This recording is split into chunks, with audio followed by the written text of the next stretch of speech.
disclosed to the public. So just to reiterate, it is an offense to interfere with a protected witness and to make any attempt to disclose the identity of that witness. I have made the warning clear.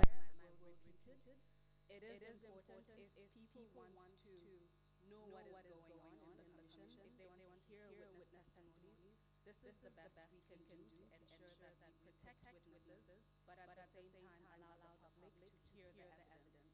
Otherwise, we would go into closed session, and that information would appear in the report in a redacted form. So that's important to mention. I will refer to the witness as Madam Witness throughout her testimony.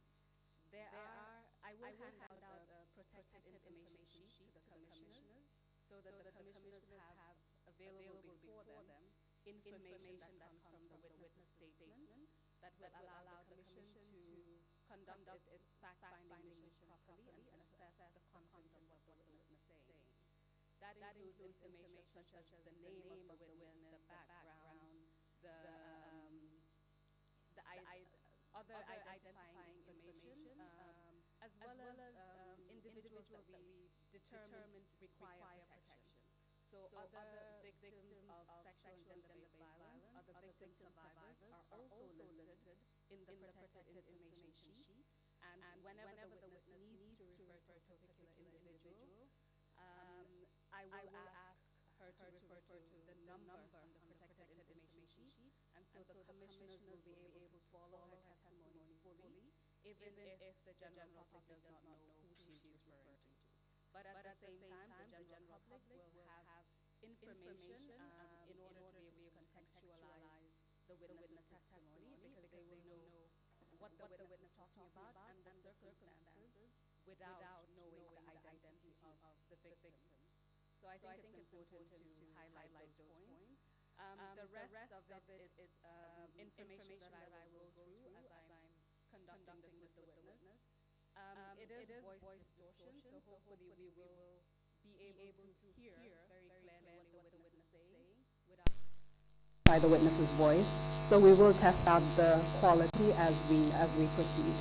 But I believe it's sufficient to make those statements at this point in time, and we will hear from other witnesses as the week progresses in relation to similar topics.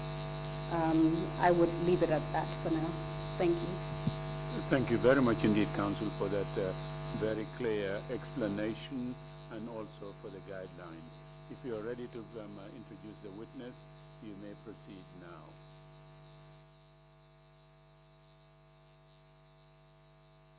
My apologies, Mr. Chairman. I was just consulting with No, lead counsel. no I problem. missed was what just you said. thanking you and then asking you to proceed with the introduction of the witness.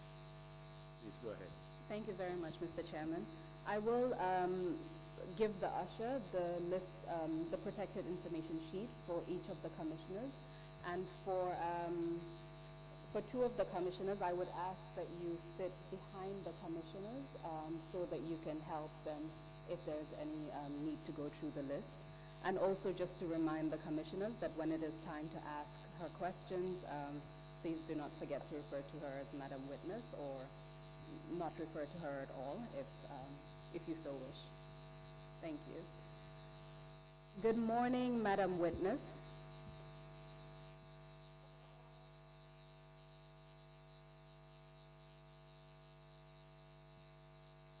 Madam Witness, can you hear me?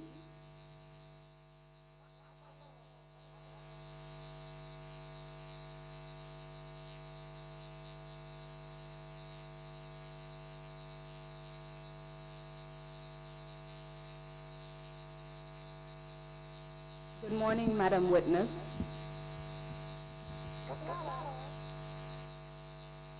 Can we turn up the volume a little bit louder so that we can hear the witness's response?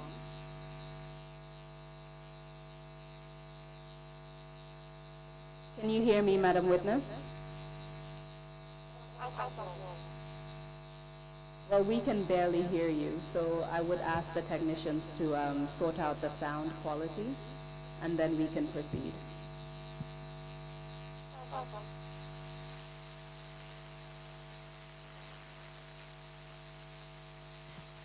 And just all the cameramen and the document that I have given to the commissioners is confidential information, so your cameras should at no point be pointed towards those documents. They are confidential, they're not meant for the public.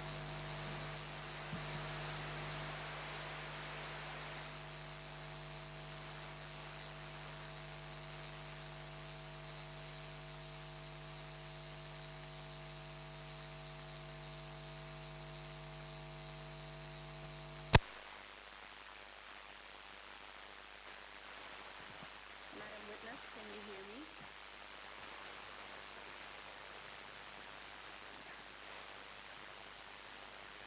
We need to turn up the volume on our end because we cannot hear you.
Technicians are working on getting us an audible sound that will voice distortion in place.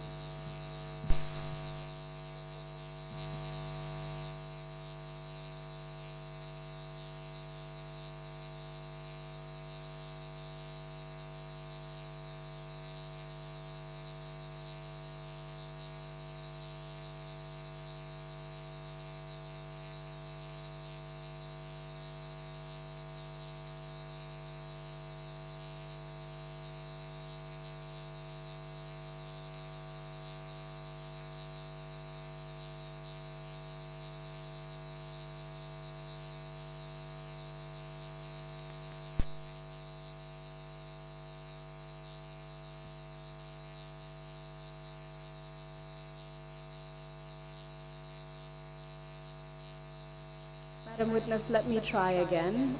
How are you this morning?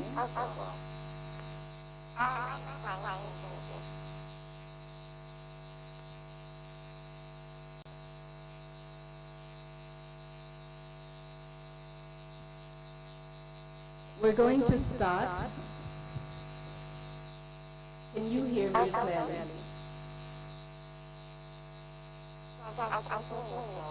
You can hear me clearly. I'm not sure if everyone else can hear you clearly in the hearing room, but I will start with a few questions to see the quality, to see how good the quality of the sound is. Without stating your name, can you please repeat after me? I affirm that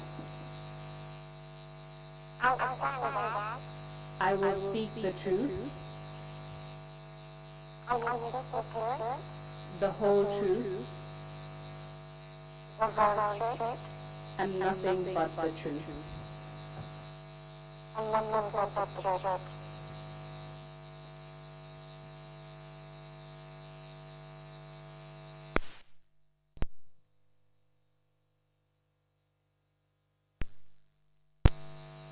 Sound quality is still a little problematic because I don't believe people can hear very clearly.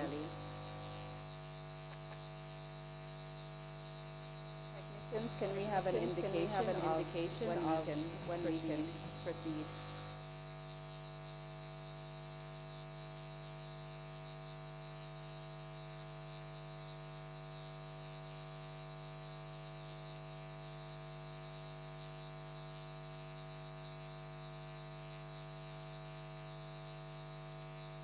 Witness?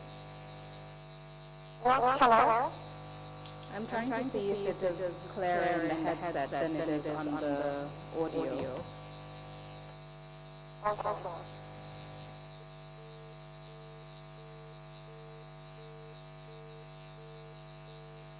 Just a second.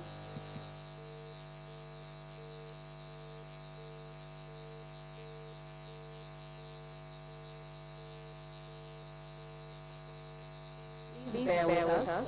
I'm sure it will be sorted out shortly. Okay.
Madam Witness?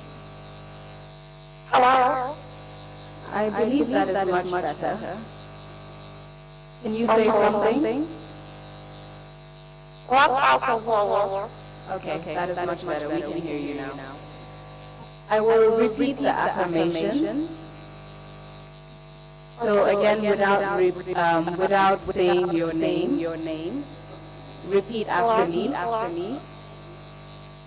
I affirm that I will speak the truth, I affirm that I will speak the truth, the whole truth, the whole truth, and nothing but the truth. and nothing but the truth. As you know, my name is Haraja Balagay. We have spoken several times. It is my role today to ask you questions on behalf of the commissioners. Throughout your testimony, I will be guiding you to ensure that you don't reveal identifying information about yourself, as well as identifying information about other victim survivors who we are affording protective measures at this point in time.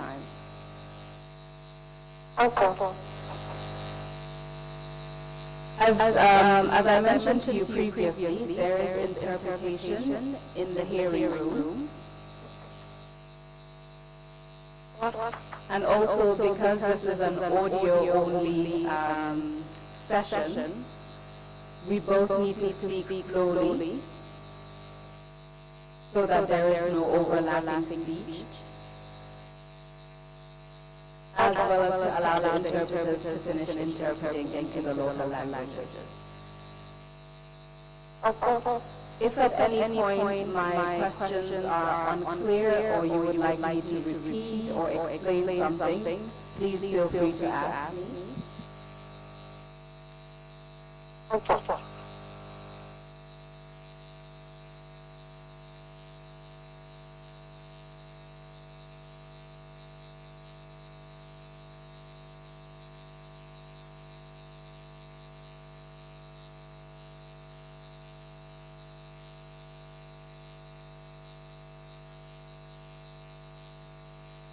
Madam Witness, I have just been informed that because the level of distortion is a bit higher than what the interpreters would need to understand what you're saying, there is no interpretation right now. Therefore, the suggestion is that we disconnect and they redial once they've adjusted the level of distortion so that the you clearly and interpret into the local languages. Okay, we'll do this. My apologies for this delay. Hopefully this will be done in a very short period of time and then we can continue. Okay, then. Just a second. Just give me a second, please.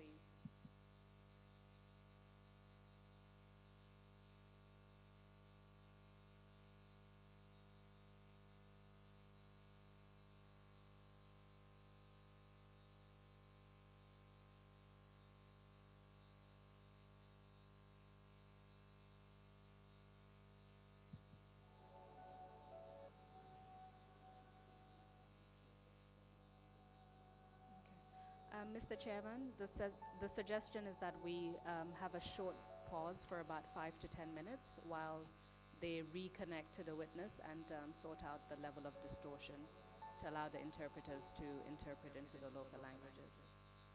D'accord. 5 minutes do instead of 10? Technicians, you've heard the chairman, 5 minutes. That's okay. Meeting is suspended for 5 minutes. Thank you.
Hello.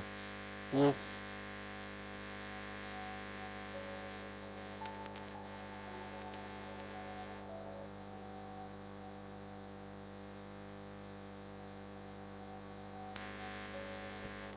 Hello, hello, hello, hello. Hello.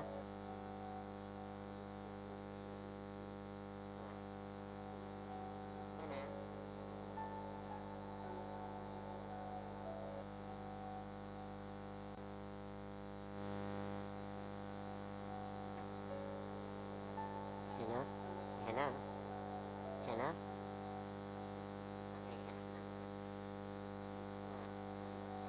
Hello, hello. Di ka na lingaw. Di ka na lingaw. Hello.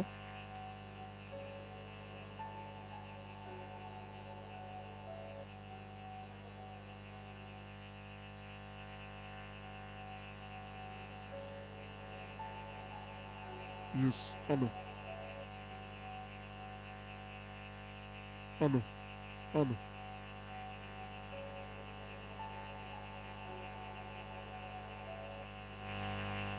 Butterfly. This. Just like this. Hello.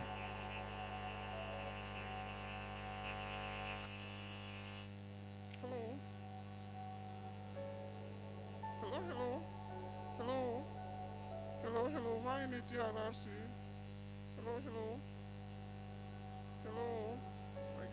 Hello. Hello, hello. Hello, hello. Can you hear me? Hello.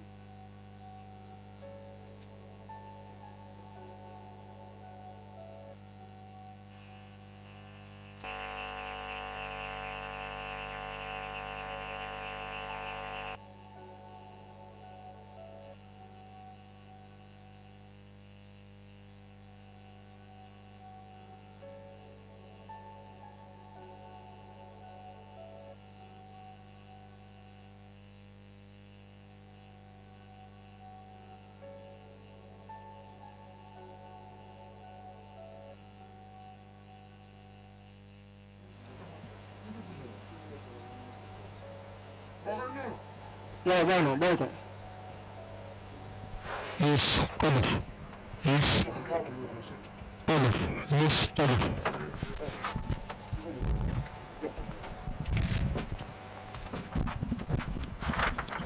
Hello, hello. Hello. Wal ABC bas up. Hello. A B C D E F G H I J K L M O P Q R S T U V W X Y Z. Hello. Hello. Speak. Hello. Hello. Hello.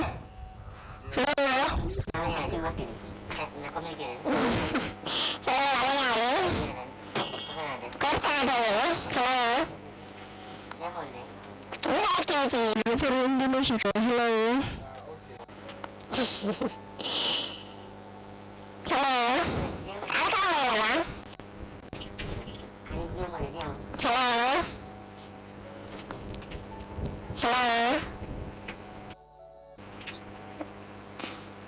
Hello, TTV. Hello.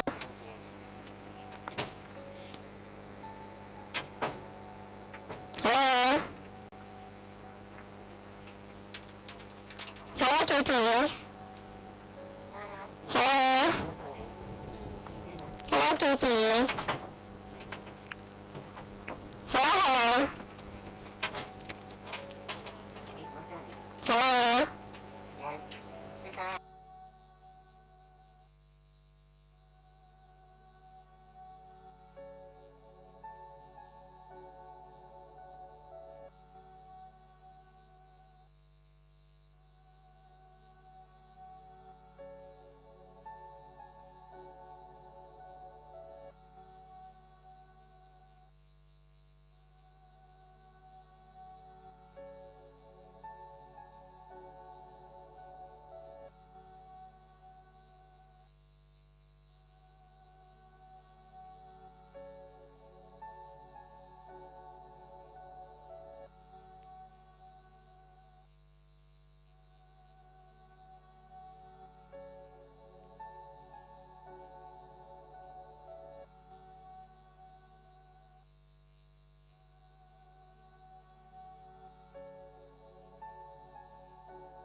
Nyadi.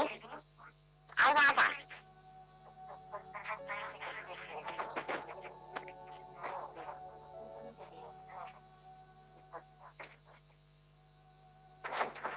Hello. Nyadi.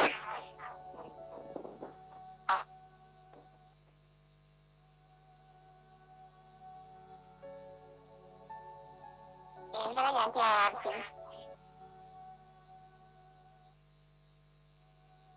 Hello. Ở sao mày là bông? Hello. Ok. Ay ba kayo to? Korto na to ji. Ano yung balal sa manding na doon po wala yan eh. Ano yung hako bending mo liya? Okay. Hello. Okay. Asan ako mobile? Okay. Ano talaga? Kalau na doon po kay kanya. Kalau QTV. Na-file na. Ano file ninyo pa rin? Na, okay. Hello? Hello, hello? Okay.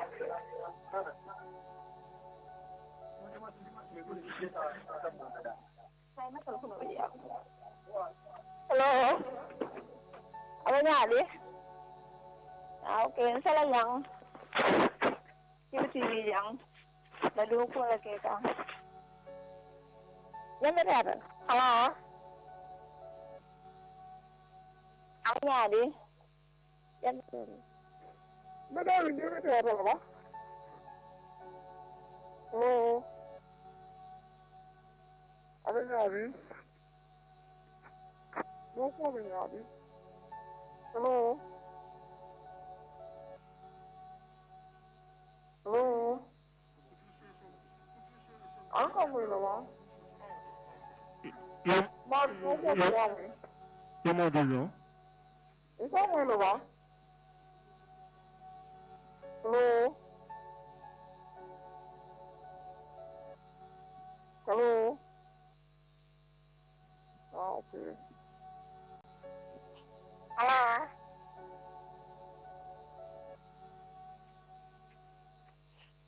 Di, asalkan deh, jalan kan aja.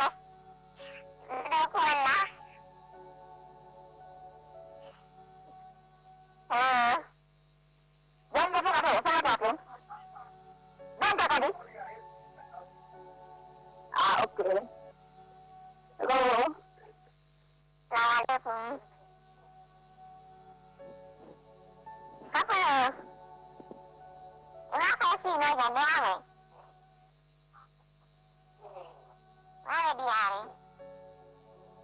Apa ya? Ya, kata kenapa lagi di bawah dia ya? Ano benar aja kata anak saya dulu gimana?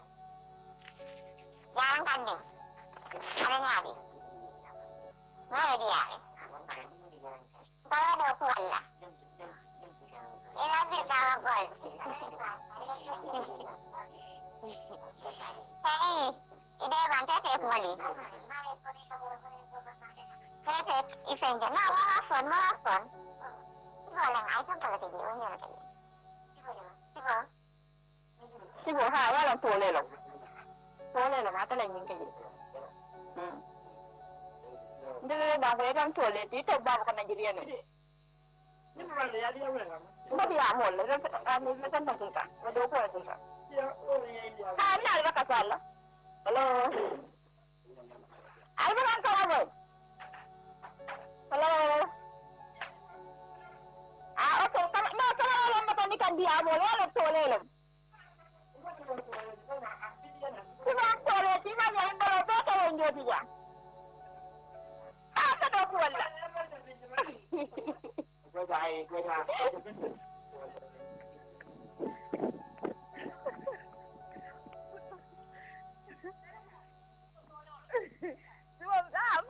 dia? Soalnya orang sibuk. Ayam baru betulnya aja.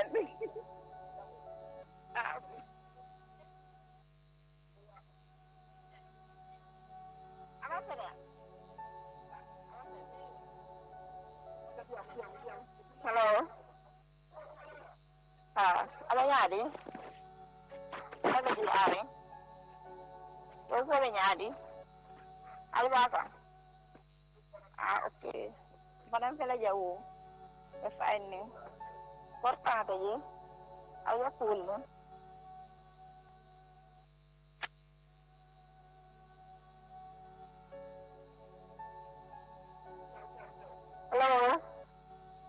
hello hello Tuma kandirin ba kala fa ken ba to de ata min tuma kandirin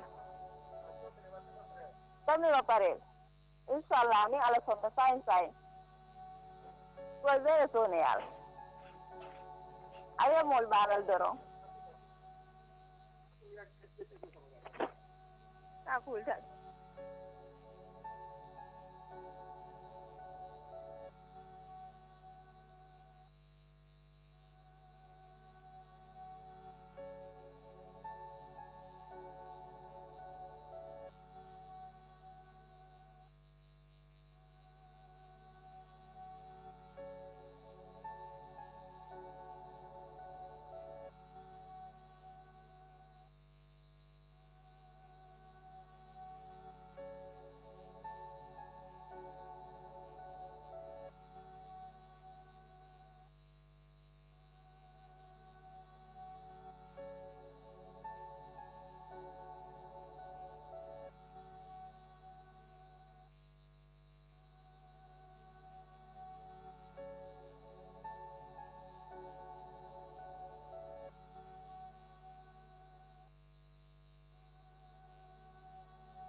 Council, are we ready to resume? If we are, please proceed. Thank you. Indeed, we are, Mr. Chairman. Madam Witness, can you hear me?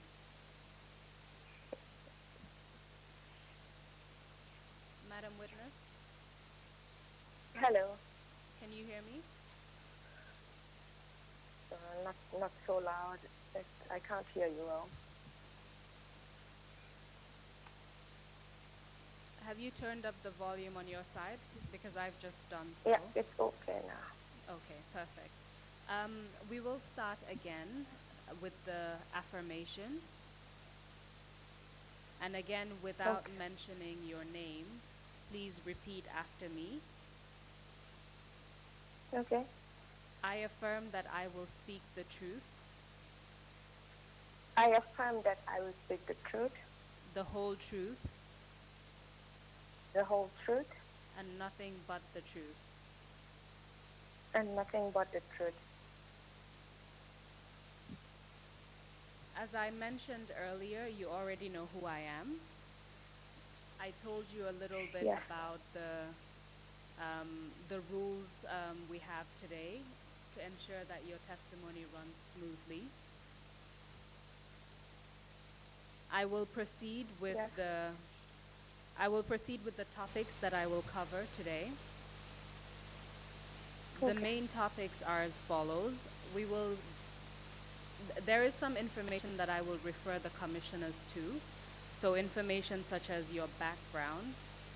I will ask you to confirm the information in the protected information sheet that you have in front of you. We will talk about experiences you've had of sexual violence, including with a religious leader when you were much younger. We will focus on the relationship between former President Yahya Jammeh and the protocol officers at the Office of the President. Okay. We will spend quite a bit of time on that topic. And then we will talk about former President Jammeh's interactions with specific individuals in the context of Okay. sexual and gender-based violence. We will talk about other experiences that you've had of sexual violence by public officials within government, and then we will conclude with the impact that this has had on your life in particular your interactions with former President Yahya Jammeh. Do you understand? Yes, I do. Perfect. So if you can refer to the protected information sheet in front of you, and I would refer the commissioners to the document in front of them. Okay. I'm referring to paragraph 1, which contains information about your personal details as well as the schools you attended. Can you confirm that that information is correct? Yes, it is correct. Perfect. The first incident that I would like us to discuss is your experience of sexual violence by a religious leader. Can you tell us about that?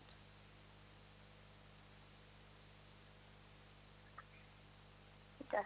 I would remind you that when it comes to referring to any names, please refer again to your list and direct us to the right number so that we can follow. But Okay. please proceed, and then I will ask follow-up questions at the appropriate time. Thank you. Thank you very much. Well, I am from a family that is religious, and my father is a very religious man. And when I was young, about 12 years old, he took me to Dara. And I used to like reading the Quran. My ustad, his name is number 43.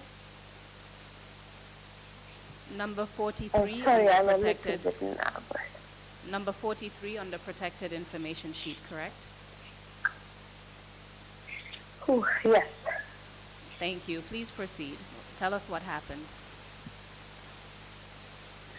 My ustad attempted to rape me. At our Dara, we had a special place where we go to read our verses. And we had a senior student who was more likely like our prefect, and he coordinated us there. And our ustad stayed at the house, and whenever we finished our verses, we had to go to him for him to give us new verses. And when I went to him, he was laying down on his mattress, and he had a mosquito net covered. And I was sitting down on the mat. My ustad asked me to come inside the mosquito net, like on the mattress, to massage him. Sorry to And I interrupt you, refused to. Madam Witness. I do apologize for interrupting you. There is a problem with the interpretation. Okay. Sorry, just a second.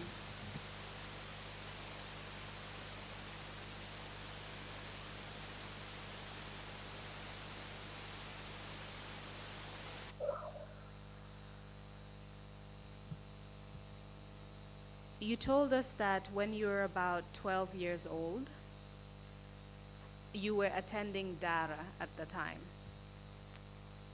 Yes. You told us that you normally, well, at the time you liked to read the Quran, and the Dara you attended, there was a senior person who was taking care of the class on behalf of the ustaz. Is that correct? Yes. Yes. And whenever you finish reciting a particular verse of the Quran, when you had mastered that verse, you would then have to go to the room where the ustaz was in order to get a new verse. Is that correct? Yes. Correct. Can you, well, I want to make sure that the interpreters can can follow and interpret into the local languages. Can you tell us what happened when you entered the room where the ustaz was? When I entered the room, the ustaz was laying down on his bed.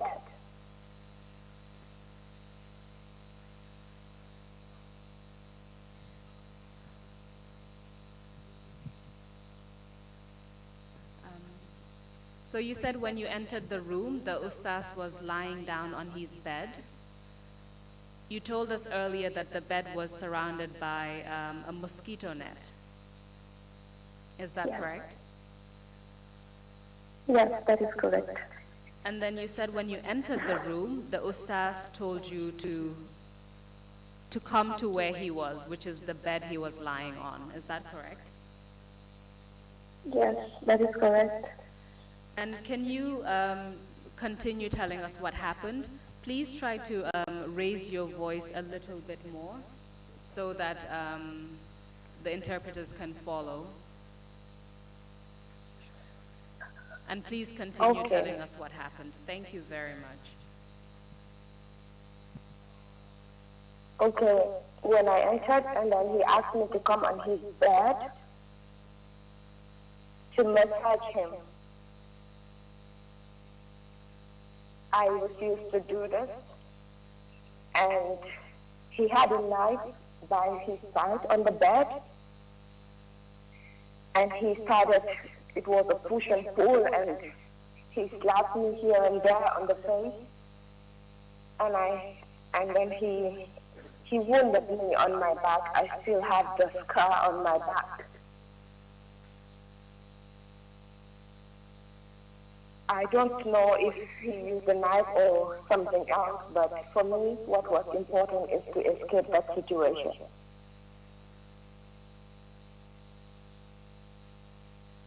So And just to when make I sure, went home, please continue, yes. No, please continue.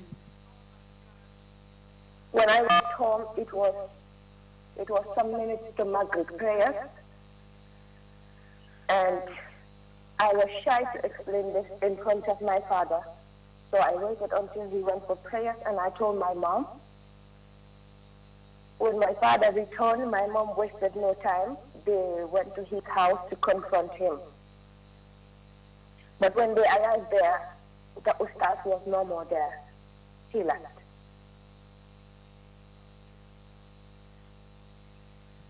So It I was just want almost to something recap. like an incomplete building. Like it was that somebody else owned it and let him stay there. So we didn't meet the ustaz there. My parents were worried, and I was sick. They thought something was wrong with me. We went to the hospital, but ustaz didn't do, like nothing was, he didn't rape me. I escaped that situation. And later, we came to know where he lived through my brother, who was once going to the market, and he heard a voice that was similar to my ustaz's voice, and he looked in that compound and saw him, and he rushed back home to report to my mom. My mom went there with my family to confront him, and later my ustaz came to our house to apologize for what happened. But I remember my father telling him that it was not for him to forgive him. It was for me to forgive him. My father told him that he was very disappointed because as a religious leader, if he could do that, anyone else could. And my father told him that even if, like when he was walking on the street, he kept talking on his own, like to himself, because he could not believe Ustaz did this to me. So after that, when my father, like, he took me to all the barracks, but I was then too scared, and whenever my father left, I go back home. I used to like to recite the Quran, and my father later was the one who was helping to teach me the Quran at home. And it is difficult to say, but I always try to discourage my sisters from going to Dara because I don't know if it could happen to them. It's possible it happens to them, and maybe they would not be lucky to escape the situation like I was lucky to escape that. So I want to make sure that we've gotten everything clear. Thank you for explaining that incident, which happened when you were very young, at the age of 12, you said. From what you explained, you entered the room, you found the Ustaz lying on the bed, and he told you to come onto the bed so that you could massage him. You refused. He had a knife on the side of the bed. He grabbed you and you said he slapped you and there was a push and pull between the two of you. And you were wounded on your back, but you don't know if that wound came from the knife that you saw or from something else because you were struggling to escape. So far, is that correct? Yes, it's correct. You said after that you went home, it was shortly before Maghrib prayers, but you were too ashamed to talk about what happened in front of your father. So after your father left, you told your mother. Exactly. And then when your father came back, your mother told him, and your family's reaction was to try to go and confront the Ustaz. But you told us that the Ustaz was not there because it was an incomplete building where he was staying, so you assume someone let him stay there temporarily. Is that correct? Yeah. You said somewhere down the line, the Ustaz had moved, but at some point your brother could hear his voice coming from a compound and came to tell the family.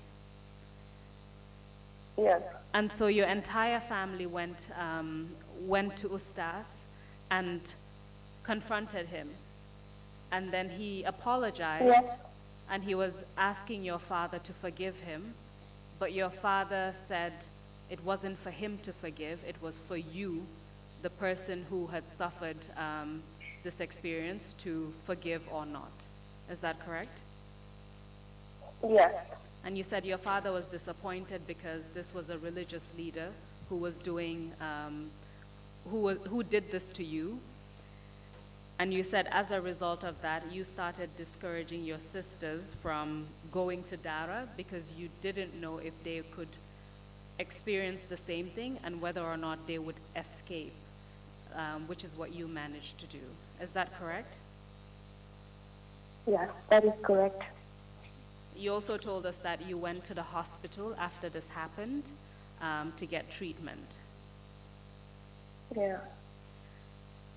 Can you tell us, apart from what you've mentioned, can you tell us what experience, what impact this experience has had on your Quranic education, has had on you as a person when it comes to sexual violence in general?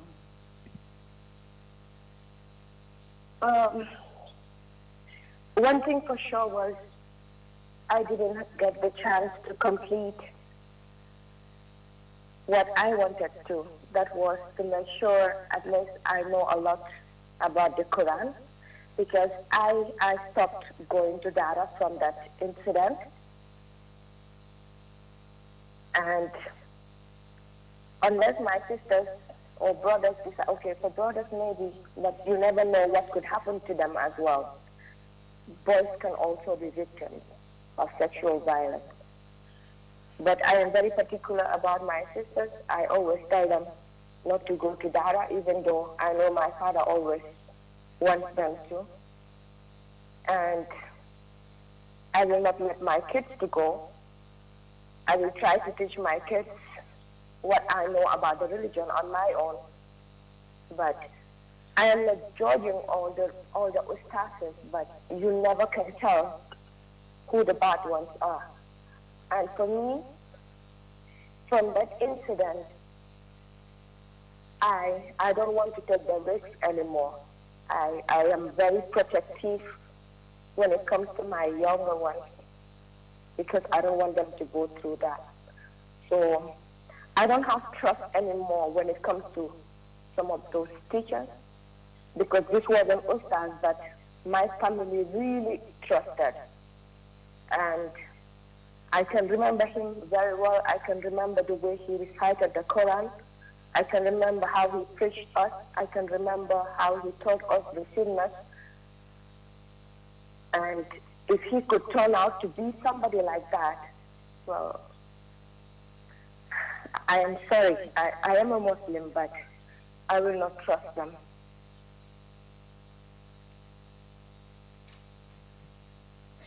Thank you for telling us about that incident and the impact that it has had on you and religious education generally. You told us after that, whenever you were dropped off at Dara, you would always, you would act like you were going in, but you wouldn't go. And eventually you stopped going to Dara altogether. Yeah. I would like to, that's the first experience you had of sexual violence, an attempt to violate you. Of course, we don't even know how far this would have gone if you didn't escape. Can you tell us what other experience you've had about sexual violence prior to talking about sexual violence within your work context? Still focusing on your private life, please tell us about any other experience that you had before you started working. I was privileged to be very active, and then I wanted to know a lot about children, about sexual violence against women at a very early age. And I remember when I was in junior school, and on an occasion when I had to deliver a statement on behalf of children, there was this senior official from the Ministry of Justice.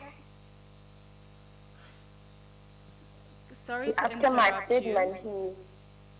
he congratulated me, and he told me he was proud of me, things like that, and I was very happy.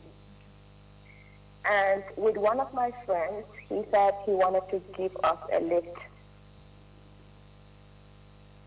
I am not in touch with this with my friend, that she used to be my friend, but I am sure if she is listening, she will know the man I am talking about. And we were going home. It was somewhere around Bakau. He asked for my number. I gave it to him. For me, it was normal. But this, after he started sending me messages that will not end, and that he wanted to go to a hotel with me, and telling me that how will it be when we were on the bed or when we were at the beachside. He was actually an older person. I don't even know if he is still alive. And it was going on, and these were times that were very difficult situations for me.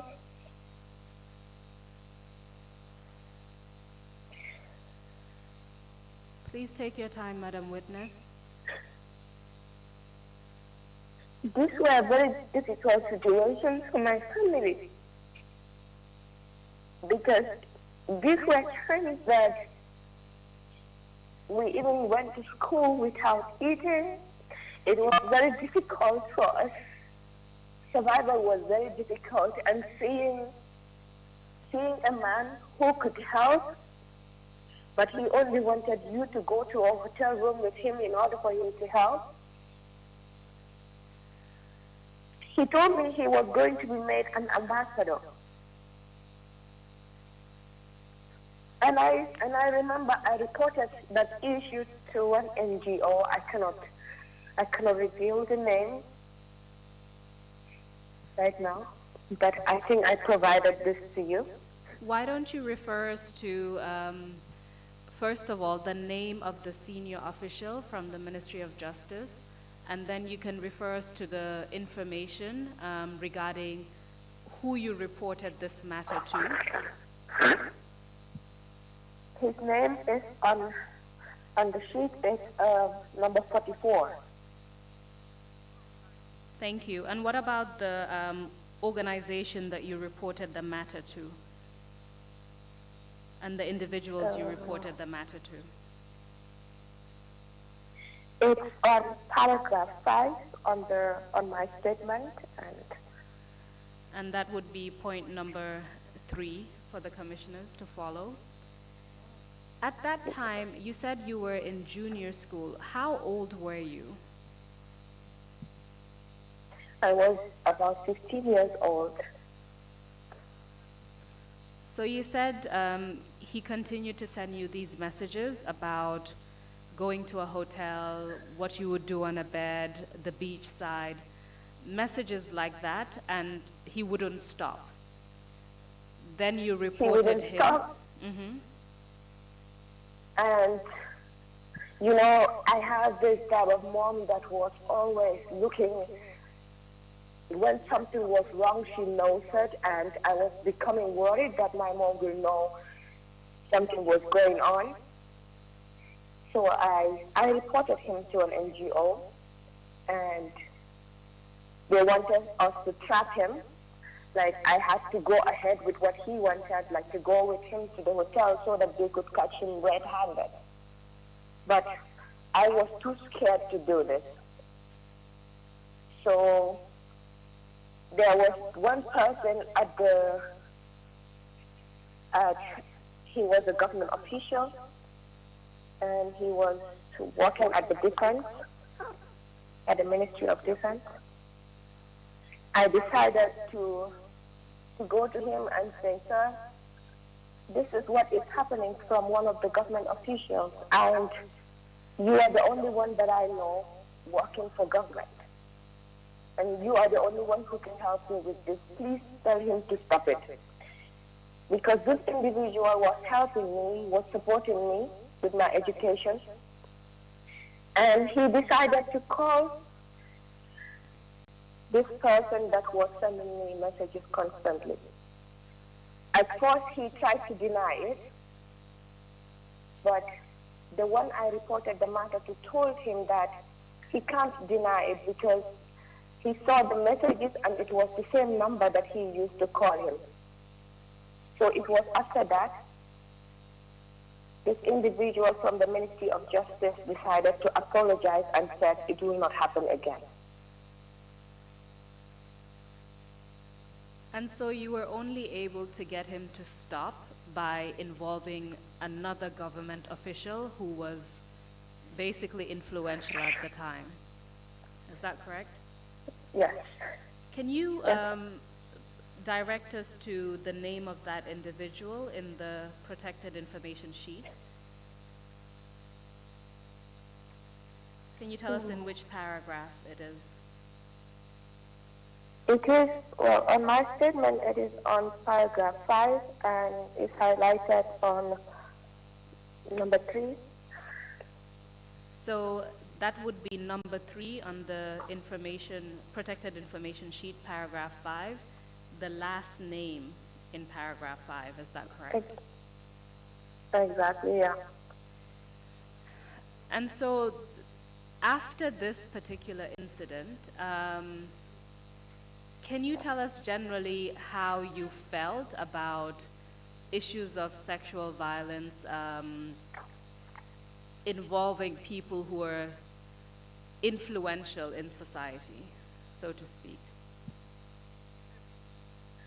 Well, for me, I feel it all comes to vulnerability because these were people who were in positions These were powerful men, and they use their positions, they use their money to target people like us. And for me, I don't think there is any reason to abuse anyone or to make people go through certain things because of their background. But the reality is poverty puts us in very high risk. It is mostly women or young boys who are from very poor backgrounds or who are really poor economically that are taking, like, people take advantage of us. People take advantage of our situations. People know we need getting that. They must take advantage of you. And from that day on, I always react very strongly. Felt was going to take advantage of me. I don't compromise with it. And I became scared of men in position. And as I talk to you now, I am very worried about who are going through the same thing. Because it will not stop. There are men out there who are looking for girls that they can abuse based on their vulnerability. And I feel that is not fair. Poverty should not make anyone take advantage of you. And you've mentioned two factors of vulnerability, one being coming from a very poor background, and also the fact that you were very young when these two incidents happened. And so if I understand you correctly, you're saying those two factors put you at a higher risk of people making advances or trying to sexually violate people like you, essentially. Is that correct? Exactly. And as a result of these experiences, you said you react very strongly to any attempts that people make to violate you sexually. Is that right? Yes. And it's not just me. When it comes to my sisters, when it comes to children that I know, I remember standing up for children, even going to police, reporting certain people, because when I start suspecting that there is an elderly person taking advantage of a younger one, or I know, sometimes you see some men in the home, they will start being very nice to a child and then start playing with them, buy them sweets, and then you see the child get so close to them, and sometimes they take them in their rooms. You don't know what happened. I remember one of my sisters, very small, came to my mom and said there was a man who called her and gives her sweets and took her to his room and started touching the body. And this was a very small girl, yeah? And that was because my mom talks to us. My mom doesn't let things go. She talks to us about issues like that.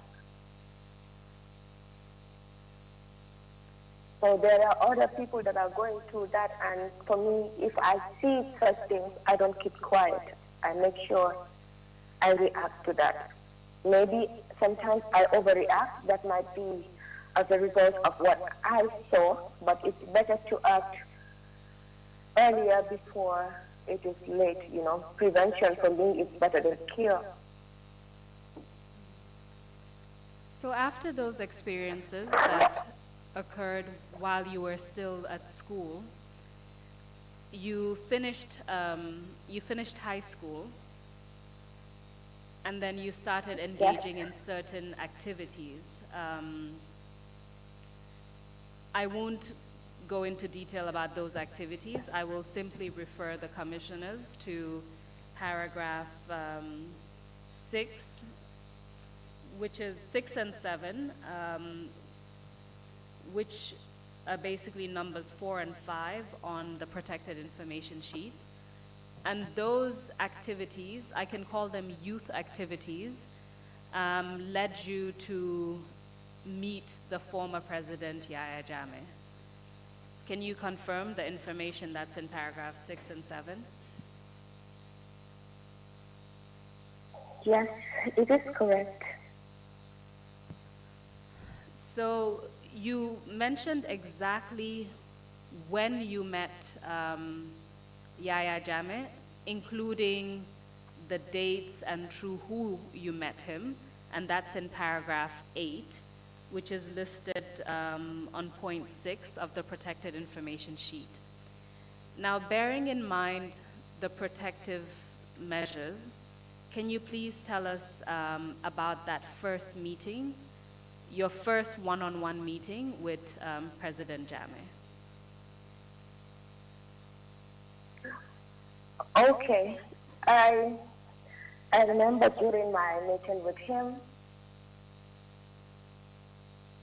he offered me a job as a protocol officer at the office of the president.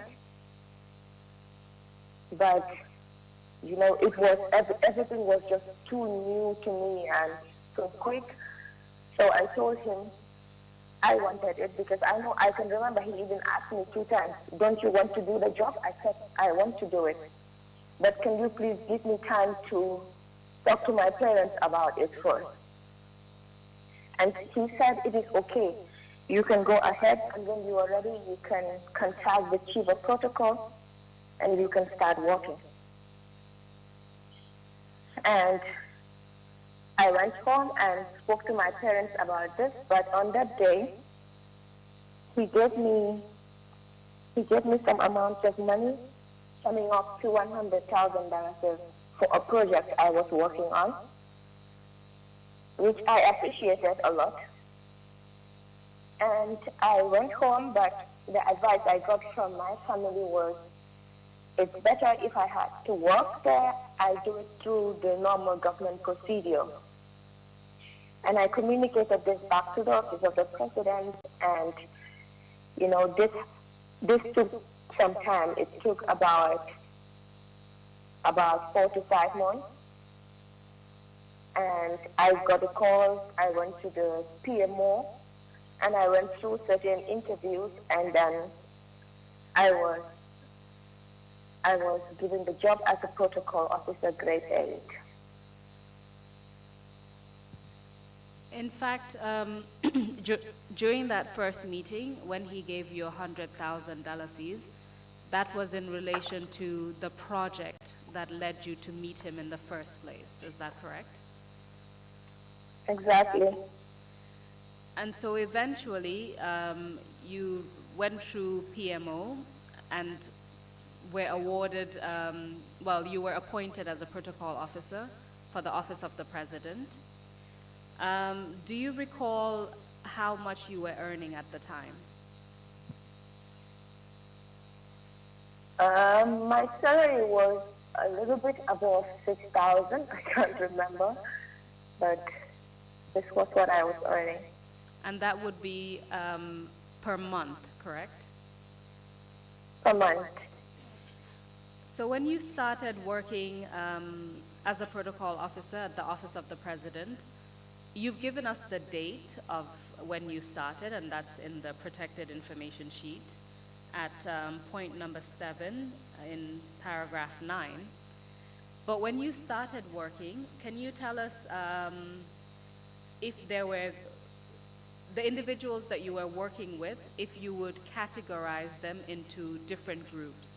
So without giving their names, because that could also identify the time when you served as a protocol officer, but are you able to put the individuals you were working with into different groups, and how would you describe those groups? Yes.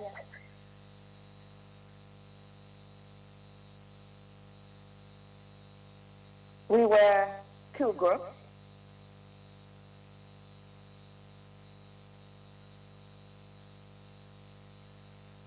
Hello?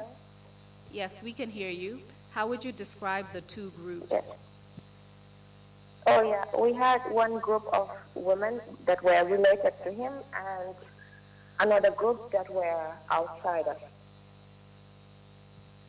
Can you give us an estimate of, or can you tell us for certain, how many protocol officers were working there while you were there, including yourself?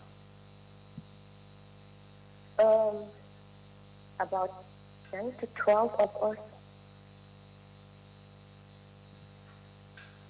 So at the time when you began work, your salary was just over $6,000 per month. Can you tell us a bit about what your role was? What was your function as a protocol officer?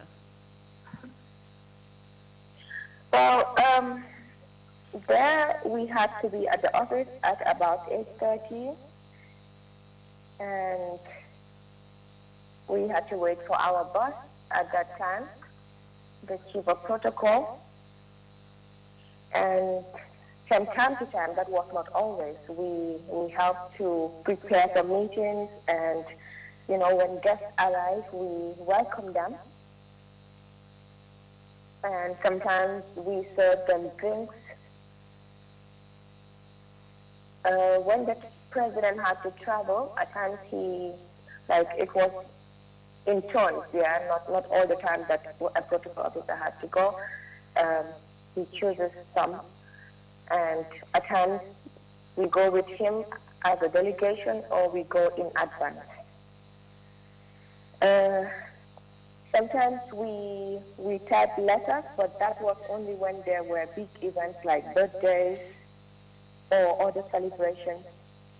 But most of the time, for me, it was like we had nothing to do. It was more staying in the office, and people didn't even give us work to do because they referred to us as the president's girls. And for me, this was a little bit too idle. You said that people would not give you work to do and you were referred to as the president's girls. What do you mean by that, or what was meant by that? Yeah, because we were seen as, like, we were brought there by him. We only had something to do with him, so it was either him or our direct boss who would ask us to do work, but other people will not. And, you know, sitting in the office all the time and mostly just chatting and not much to do, that was not what I was expecting the work would be. Apart from the salary that you received, were there other privileges that you had being protocol officers at the Office of the President? We had cars allocated to us, which we shared, and some of us got phones, gifts, money, things like laptops, you know, other privileges. And where would those privileges, the ones that you've just outlined now, phones, gifts, money, laptops, where would those things come from? They came from the former president. And that would be Yahya Jammeh, right? Yes. You mentioned gifts. What type of gifts would you get, for example? It depends, like phones, expensive phones, or laptops, as I mentioned before. Those were the ones to my knowledge. So while you served as a protocol officer at the Office of the President, do you know if some protocol officers lived at State House or not? Yeah, some lived at State House at his like apartment, where there we call Marina, so there were some of the protocols who were accommodated there. Do you know why some of the protocol officers lived at State House at the Marina residence? Well, I don't know. He brought some of them there, but I know that some of those who lived there, at least one spoke to me that he was sexually abusing them. Sorry, can you just repeat that? I don't know what was happening with everyone, but I know at least one that spoke to me that was living in there that he was sexually abusing them. We will come back to that in more detail. Did you live at Marina at State House? No, I never lived there. And do you know where the name Marina comes from?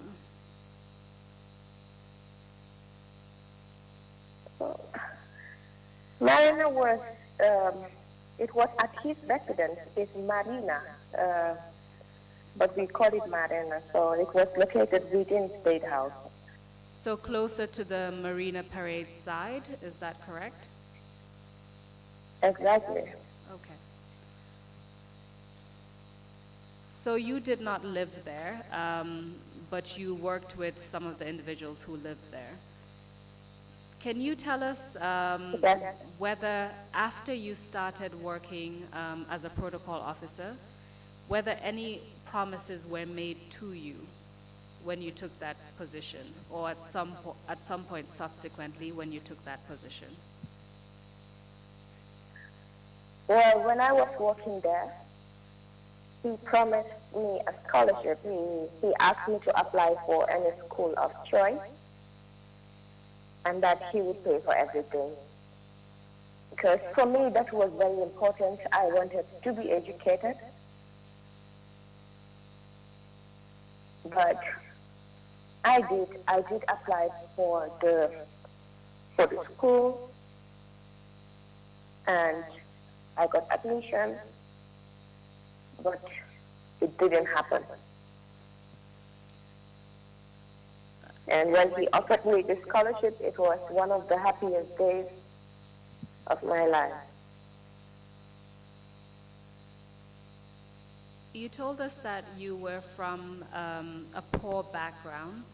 Did this promise of a scholarship from Yaya Jammeh influence your decision to continue working as a protocol officer? Did it have any influence at all in that decision? It did. It did. I was very happy because we were struggling for survival, so it was impossible for my family to pay for me or to pay for my higher education. And something like that coming from the president, I knew he could do it. He had the money, he had the possibilities. And so that was, like, I was very happy, and considering the fact that my family could not do that, somebody else is here to do it, that meant everything to me. You told but us he failed that promise. Please continue. He failed that promise because I realized that with him, you get nothing for free.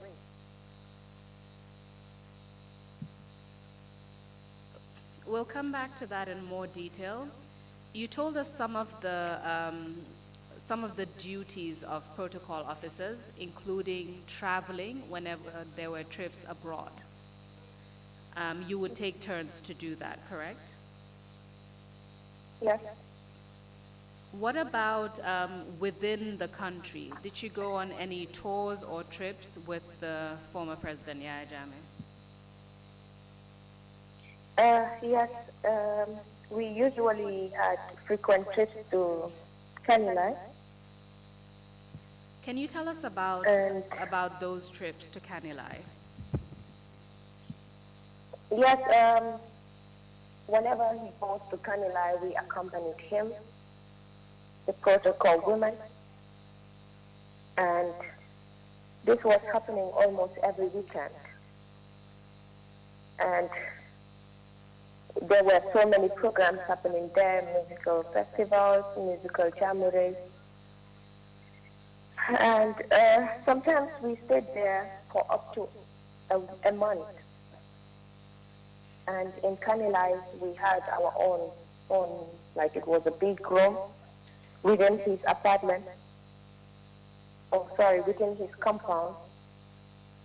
And it was just a minute or two away from his own residence.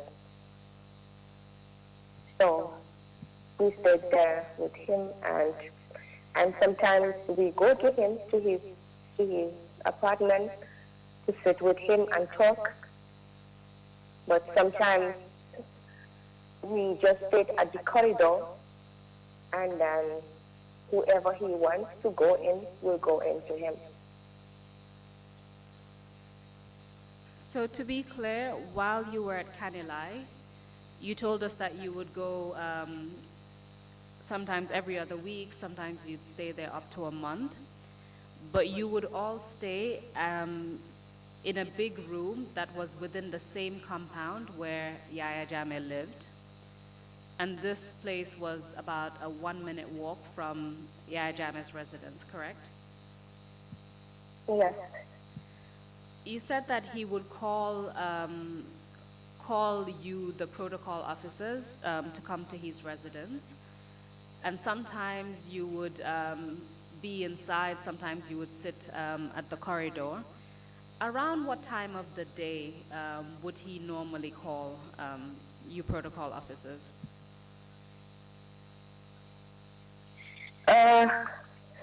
Normally this happens at night.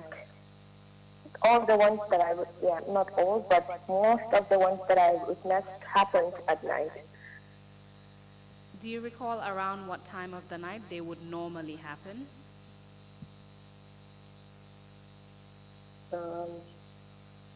Rarely, sometimes around 10, but mostly from 12, 1 a.m., something like that. You said that sometimes you would stay at the corridor and he would call a specific individual to go inside. Yes. Do you know why that was the case? Like, what was happening at that point? Or what do you believe was happening? Well, we believe anyone that he called in most cases was for sex, because this I experienced, and I have spoken to people who also went through the same. So he was sort of using it as a cover-up. Sometimes we go as a group and sit outside. Sometimes he doesn't even bother calling the whole group. He just calls one to go in. And it was stressful because the corridor out there was very cold and very boring, and you get so angry that, he doesn't need us. Why did he call us up to here? Just to go in with one of us. And there were times that he calls everyone inside, and then we watch TV with him. He tells stories, we laughed. That was nicer. That was more interesting. But my assumption was it was for sex. And you said your assumption that whenever he called a specific person into the room, that it was for sex. You said that assumption is based on your own experience as well as what you heard from some other people. Is that right? Yes. And you also described the fact that he would call you in a group sometimes as a cover-up, but sometimes he would not bother to even call the group. He would call one individual. Is that right? Yes.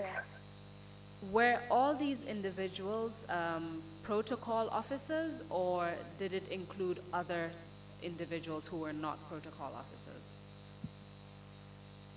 Yeah, and most of us, like most were protocol officers, but there were others who were not part of us. And in terms of age, were these people above 18 or were they below 18, as far as you know? Well, mostly they are above 18. Did you say mostly? I think in all cases, because I cannot remember anyone that was below 18.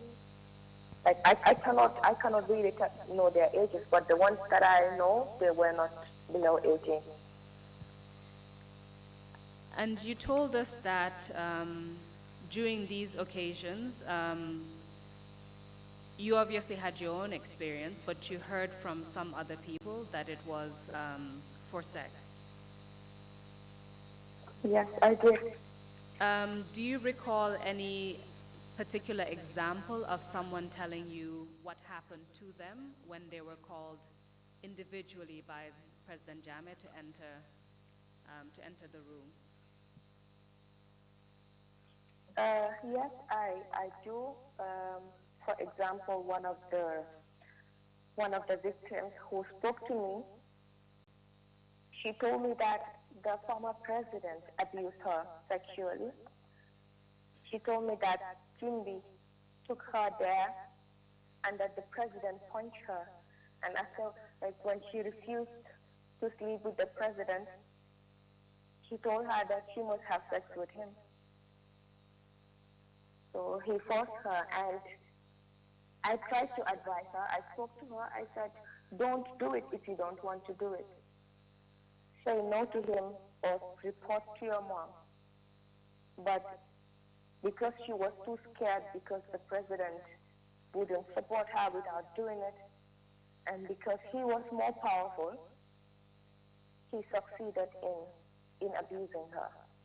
But I can remember very well that I spoke to her. I even told her, look, there is one thing. If you want to do it, it's okay, you can.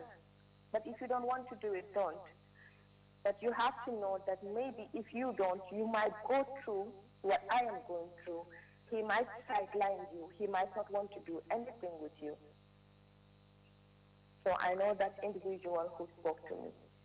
Can you identify the name of this individual on the protected information sheet? She is on number 36. And that is number 36 on the protected information sheet for the commissioners. You mentioned a Jimbe. Can you tell us her last name? Jimby Jammeh. Can you tell us who she is or who she was at the time?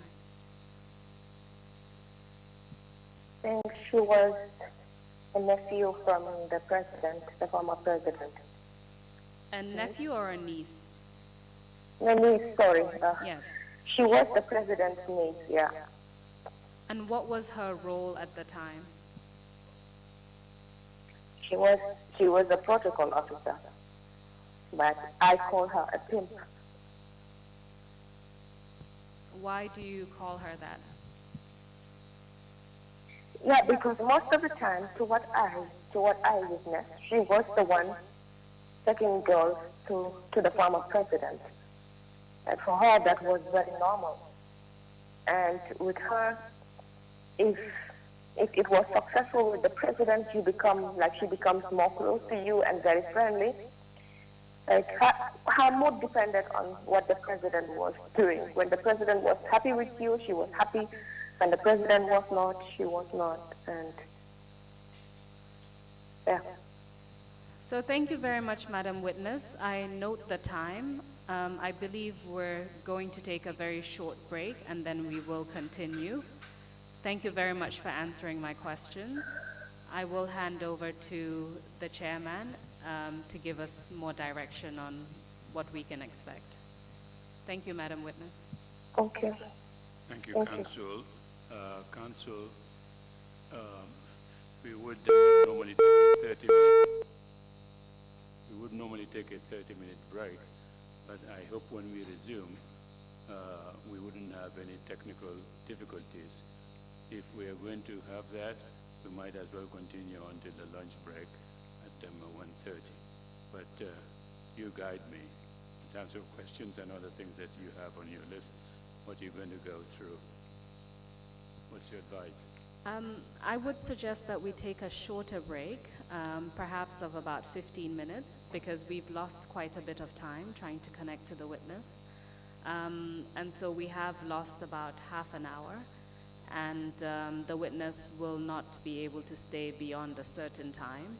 So I believe 15 minutes, and then we sit for another session, and then we should finish by then. In terms of the technical issues, I believe it's just to reconnect, and I don't expect any difficulties from that now. Thank you. Splendid. We will take a 15-minute break and resume at 12:20. Oops. I You will have collect the protected information sheets and then give it back to the commissioners when we resume. My apologies. It's just to make sure that the documents aren't left lying around. Thank you very much indeed. You can take that. We would take, we'll resume at 12:20 sharp. Meeting is adjourned.